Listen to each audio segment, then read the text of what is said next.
Good morning students, welcome to this channel Lalbagh Girls Inter College. I am Anita Tiwari. I teach Home Science to class 8, chapter 3, part 3.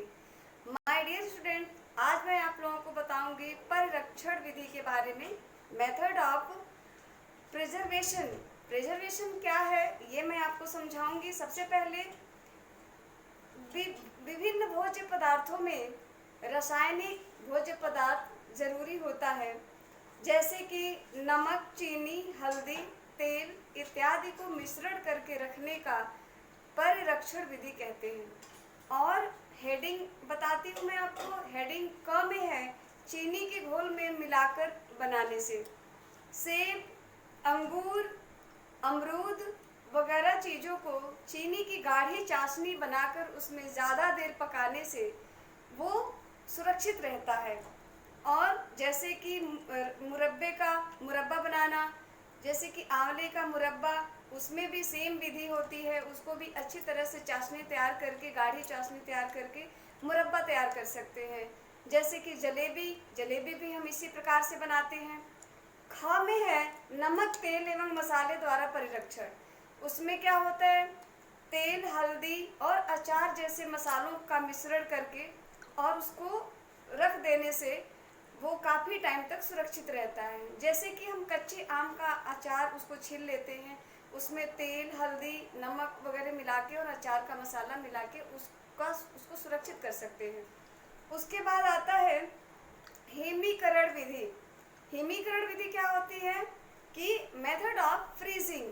Method of freezing में है मतलब कि 0 degree Celsius से नीचे के जगह पे, स्थान पे अगर हम कोई भी साग सब्जी या कोई भी खाद्य पदार्थ जैसी चीज़ें रखते हैं तो वो जल्दी खराब नहीं होती है, क्योंकि उसमें जीवाणु, फफूंदी तथा अन्य प्रकार के कीटाणु नष्ट हो जाते हैं. इसके कारण वो लॉन्ग टाइम तक रुक सकता है.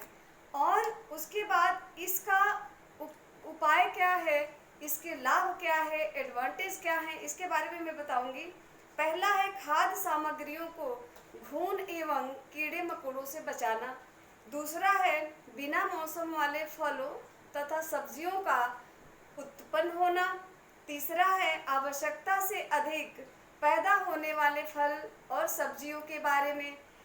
चौथा है अनाज, फलों एवं सब्जियों को एक स्थान से दूसरे जगहों पे, दूसरे शहर में भेजने का कार्य करता है. उसके बाद पांचवा है पके भोज्य पदार्थ को सुरक्षित करने के लिए उसको पुनः गर्म करके ईंधन की बचत करना. ये 5 हो गए. बच्चों, मैं आप लोगों को भविष्य के लिए खाद्य पदार्थों की सुरक्षा मानव मूल्य के बारे में बताऊंगी. ये आपका हेडिंग है. इसके बारे में बताऊंगी कि मानव मूल्य होता क्या है. सबसे पहले इसके बारे में, भारत में अधिकतर खाद्य पदार्थों का उत्पन्न होता है मौसम के हिसाब से. उसमें हमारे परिवार की एक परंपरा है कि जिस सीजन में ज़्यादा फसल उगता है उस सीजन में हम एक्स्ट्रा एक साल भर खाने का अनाज खरीद के अपने घर में रख लेते हैं, जो कि अगले साल किसी कारणवश अगर अनाज का उत्पन्न नहीं होता है तो उस आपातकालीन परिस्थिति में हमें दिक्कतों का सामना नहीं करना पड़ेगा. दूसरा है जैसे कि इसी प्रकार जो हमारी सरकार है वो भी मतलब कि धान, गेहूं, अनाज, दालें और भी इत्यादि काफ़ी सारी चीज़ें खरीद कर बफर स्टॉक कर लेती है, जिसके कारण कोई भी आपातकालीन आती है उसमें हमें कोई किसी प्रकार की दिक्कत नहीं होती है. बच्चों, मैं आपको बता दूं, जैसे कि ये चल रहा है, जो कोरोना का टाइम चल रहा है, कोरोना महामारी चल रही है हमारे देश में, इसमें भी हमारी गवर्नमेंट हमारे लिए कितनी सारी सुविधाएं प्रोवाइड की हैं. जैसे कि हर गली मोहल्ले, शहर शहर में, देश के कोने कोने में भी हमें हर प्रकार की सुविधा देने की कोशिश में है.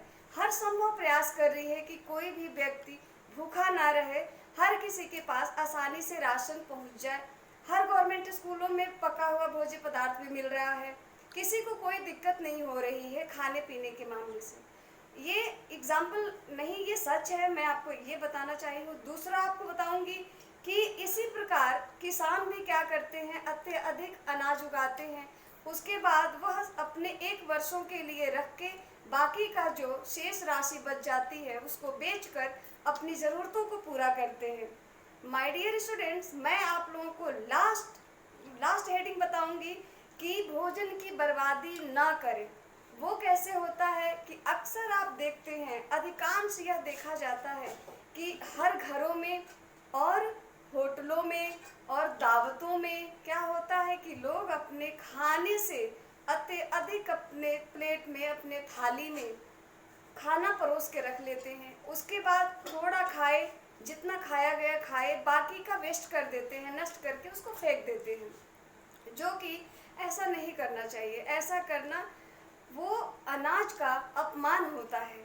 इसलिए कि उतना अपने इच्छा अनुसार ही अपने थाली, अपने प्लेट में खाना परोसे और उसको खा लें। बाकी का जो भी बच जाता है वो ज़रूरतमंदों में बांट दें, जैसे कि पशु हो गए, गरीब व्यक्ति हो गया, भूखा व्यक्ति हो गया, उसमें हमें बांट देना चाहिए, जिसके कारण वो आशीर्वाद देगा और अनाज का भी अनादर नहीं माना जाएगा। माय डियर स्टूडेंट्स, इस वीडियो के साथ मैं आप लोगों से विदा लेती हूँ। फिर नेक्स्ट वीडियो में मिलते हैं लेसन 4 के साथ। तब तक के लिए थैंक यू सो मच।